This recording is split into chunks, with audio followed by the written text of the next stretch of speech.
Hello, ladies and gentlemen. I am the Omni viewer, and welcome to Genre Bender's Obscurities and Flawed Gems, where we look at the best stuff you've never heard of. You know, the 90s often get a bad rap, especially in terms of pop culture, even though it actually produced some very memorable material, even when it came to kaiju and giant monster movies.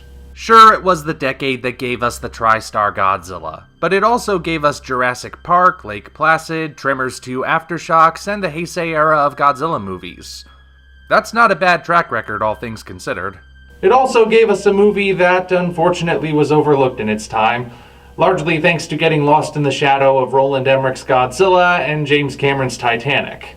I am, of course, speaking of Stephen Sommers' Deep Rising, a movie you do not want to pass up. Deep Rising begins with several different storylines. In order of appearance, here's what we learn. First, there is an area in the Pacific Ocean where ships have disappeared for centuries, and the disappearances remain unexplained. However, it doesn't take us long to learn that the culprit is some kind of mysterious sea monster, or perhaps group of sea monsters. Seriously, we see it right before we see the title, and although we don't get a good look at it, we know it is a monster, or maybe a bunch of monsters, so no spoilers there.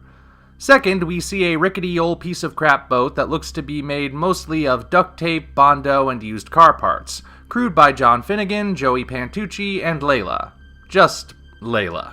They apparently make their living transporting people anywhere they want to go, no questions asked. As their slogan states, "If the cash is there, we do not care."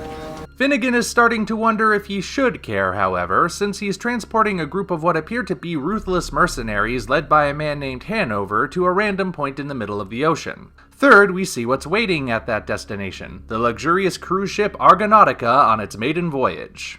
Slinking through the crowds of aristocrats aboard the vessel is Trillian St. James, master thief looking to break into the ship's vault. This attempt doesn't go too well, as she is caught almost instantly by the crew, led by the Argonautica's owner, Simon Canton. Trillian is locked in the pantry since the brig is not quite finished. As it turns out, the Argonautica, Finnegan's seafaring death trap, and the horrors lurking beneath the waves are all about to arrive at the same destination. What happens then? Well, you'll just have to watch the movie and find out. Now, if that plot description felt very long and complicated, that's because it is. There's a lot happening at the beginning of Deep Rising, and there's no easy way to summarize it. Even after the storylines all converge aboard the cruise ship, there are still many mysteries that need to be answered and arcs that need completing. Some might see this as a sign for concern. If a movie tries to cram too many simultaneous plot threads into an hour and a half running time, that usually means the final product will be a bloated mess. So does Deep Rising manage to overcome this problem? Fortunately, the answer is a resounding yes, which leads to the question of how it manages to pull it off. Well, I can't really give that much away because I try to avoid spoilers on GBO&FG. I can tell you this much. The plot threads here were always designed to intersect, and they do not have any strange, contradictory, unexplained mythology to be bogged down with. Deep Rising, despite having a lot going on, remains straightforward in its execution, meaning it's able to juggle all of those different plot threads without dropping one or getting them tangled with each other. Part of what makes the movie really enjoyable is the cast. Deep Rising is one of those rare examples of a Hollywood film that doesn't feature a superstar anywhere within it. Deep Rising is populated entirely with character actors. You'll recognize pretty much all of them, but you may not necessarily know from where at first. This choice turns out to be the best possible one, because every single one of those actors turns in a great performance. They are not the most layered characters ever conceived, but they are just complex enough to feel like real people. The mercenaries are the least developed characters, defined entirely as embodiments of the 7 deadly sins and thus being completely unlikable. Frankly though, we're not supposed to like them, so making them blatantly evil works to the film's advantage.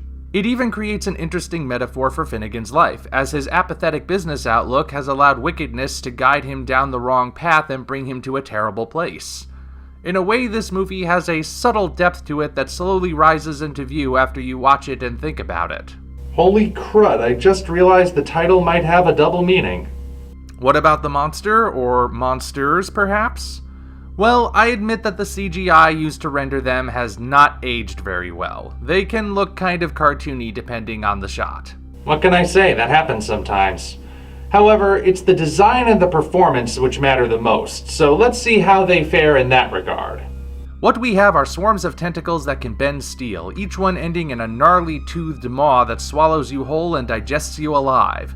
The menace of these things is genuine. Even when they're not on screen, you can feel their looming presence. You always know that they can be lurking anywhere and strike without warning. You can't escape them because there's nowhere to run, and nobody is guaranteed safety from their grasp. Unlike kaiju such as Godzilla, there are no redeeming qualities to these things. They are just plain nasty. Speaking of nasty, I should probably forewarn you, this movie can be kind of gruesome at times. The corridors of the Argonautica are loaded with bloody skeletons, and there are certain quick scenes that are a bit shocking even in context. Most of the violence comes from people being eaten, but the few instances of human-on-human violence, which is to be expected when a large portion of the cast is a blatantly evil gun-toting mercenary group, may be hard for some viewers to watch. It certainly earns its R rating. Now with that in mind, if you think you can stomach it, I highly recommend watching Deep Rising. It's not too serious, not too campy, has a fairly unique setting for the giant monster genre, and one of the best endings I have ever seen for this kind of movie. But again, no spoilers. So if you're looking for a fun kind of kaiju film, give this a shot. Until such time as we meet again, this is the Omni Viewer signing off.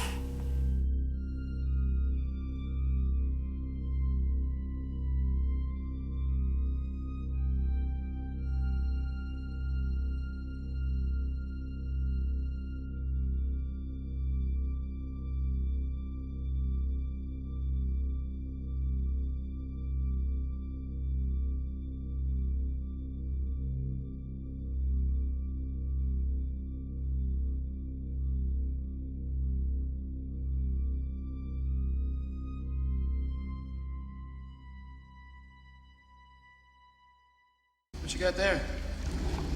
Peanut. Peanut. If you enjoyed this video, be sure to like it, as well as subscribe to the channel for more content of a similar nature. Also, check the description for links to our Twitter, DeviantArt, and Patreon pages, as well as the Amazon link for the novel Operation Red Dragon: The Daikaiju Wars Part 1, penned by yours truly.